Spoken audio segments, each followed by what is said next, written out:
Welcome to week 7 of Bible Studies for Life. Excited about the passage today. One of my favorite passages out of the book of Isaiah. So really looking forward to that. Hope you're having a great new year. Man, we're getting started off right. You're getting ready for Bible study. You're teaching all of that. That's a great way to start the new year off, isn't it? Hey, before we look at Isaiah, be sure if you haven't already, hit the subscribe button. That's your New Year's resolution. Hit the subscribe button. Hit the thumbs up, the like button.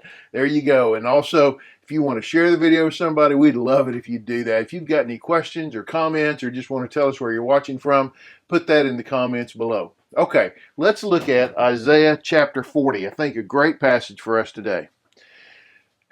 Do you not know? Have you not heard? Has it not been declared to you from the beginning? Have you not considered the foundations of the earth? God is enthroned above the circle of the earth. Its inhabitants are like grasshoppers. He stretches out the heavens like thin cloth and spreads them out like a tent to live in.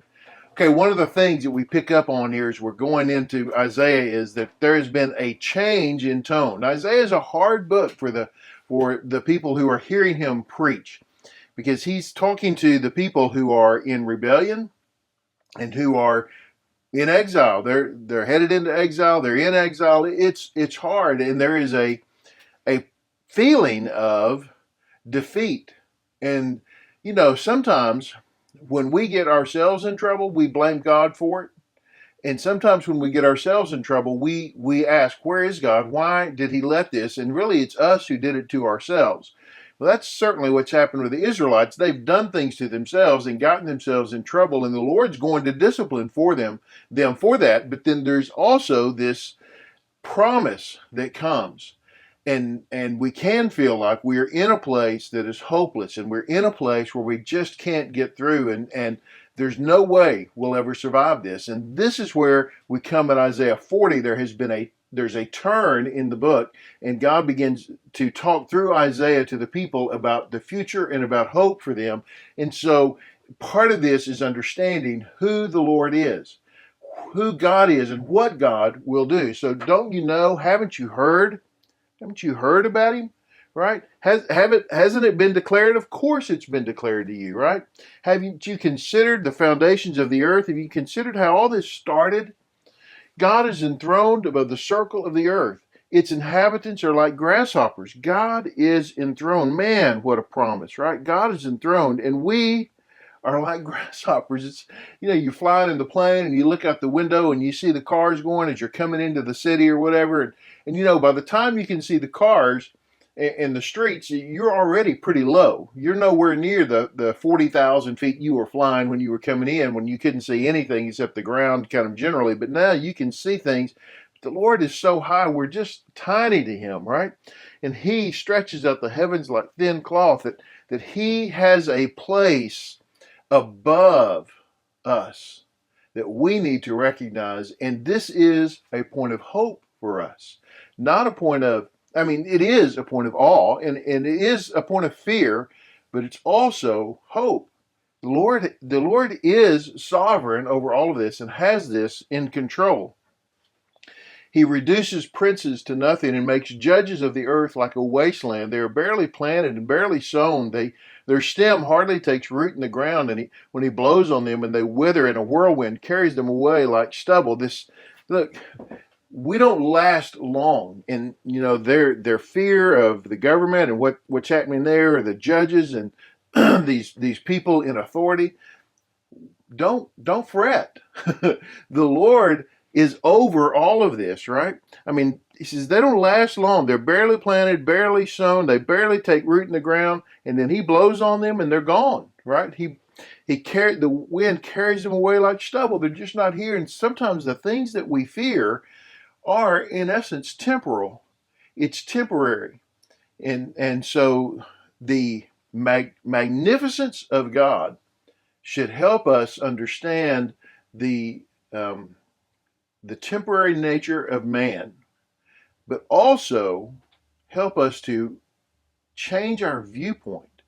It's not about this moment. It's not about just right now. There is an eternal perspective that we need to have.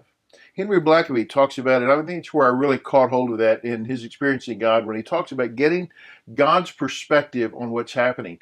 And when we're in the middle of it, we can just see what's right here, but God looks not just from the past, but from the future and the present at the moment, and he sees all of it, and he sees not just what we can see, but what he can see, just so much greater, and that we need to gain his perspective. And that's part of what this passage is about, is understanding God's perspective on what is going on. It says, "To whom will you compare me, or who is my equal?" asked the Holy One. "Look up and see who created these. He brings out the stars by number. He calls all of them by name. Because of his great power and strength, not one of them is missing." This is who our God is, right? Who are you going to compare him to, right? Who's his equal? You look up and you see the stars. Who created them? He named them, right?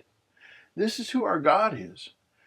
And so worship him, be subservient to him, but also put your hope in him and your trust in him and your faith in him, that what we see, and well, we just don't see how it's going to happen. Trust the Lord.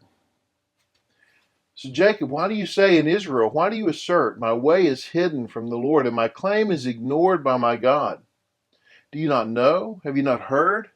The Lord is the everlasting God, the creator of the whole earth. He never becomes faint or weary. There is no limit to his understanding. I think a lot of us could relate to this, right? This part right here. My way is hidden from the Lord. God, where are you? I have been crying after you. I've been calling after you. You've seen what's happening. You understand what's going on, Lord. Or do you not? Can you not see me? Lord, can you not see what's happening? Are you ignoring what's happening, Lord? That you hear this, right? We can relate to those feelings. He says, don't you know? Haven't you heard? The Lord is the everlasting God. He is the creator. He never becomes faint or weary. There is no limit to his understanding. We think he doesn't know. Oh, he knows. We think he doesn't understand. No, he understands. We think, well, he's just too busy. No. He just can't do it. He's not strong. Oh, no, he is. Don't you know who God is? This reminding us of who the Lord is. I don't know about you, but there is a lot of hope for me in seeing this passage. And then this, he gives strength to the faint and strengthens the powerless. Youths may become faint and weary. The young men stumble and fall, but those who trust in the Lord will renew their strength. They will soar on wings like eagles. They will run and not become weary. They will walk and not faint. Love this, right? What a great passage. What a great encouragement to us, right? He gives strength to the faint. He strengthens the powerless. Part of this for us is recognizing, as we said, who God is and the magnificence of God. But part of this is recognizing who we are.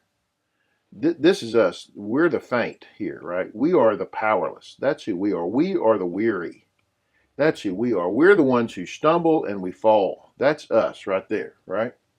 That's how we exist in the world. You go back and you see all that he says about God, but that's who God is. That's not who we are. This is who we are. We're weak, but look, those who trust in the Lord, the King James, those who wait on the Lord, those who trust in him, those who are content with God's timing, who are content with God's plan, who will trust in what he's going to do. Those who trust in the Lord, what happens? They renew their strength. He renews their strength. They soar on wings like eagles. They run and not become weary. They walk and not faint. They keep going. They keep going. They don't give up. They don't quit because we're trusting in God. And we believe in this eternal viewpoint, even though I may not see it, I may not in my lifetime see it, I trust that the Lord is going to make it right in the end, right? Because I know he is above all of this. He's above all this time. He's above all of this moment. He's above all of the circumstances of my life, beyond them. And his plan and his will is greater than all of those things that I think about. I will trust him and he'll make it right. Hey, it's a great message. I hope this is a great encouragement, and I think it should be an encouragement to your class, encouragement to all of us as we start a new year. Trust in the Lord, because stuff's going to happen. I mean, you're either in the middle of it, you just came out of it, or you're about to go into it, right? Trust in the Lord in that, and He will get you through to the end. Hey, thanks for watching. Be sure and subscribe, like, comment, share with somebody else. We'll see you next week.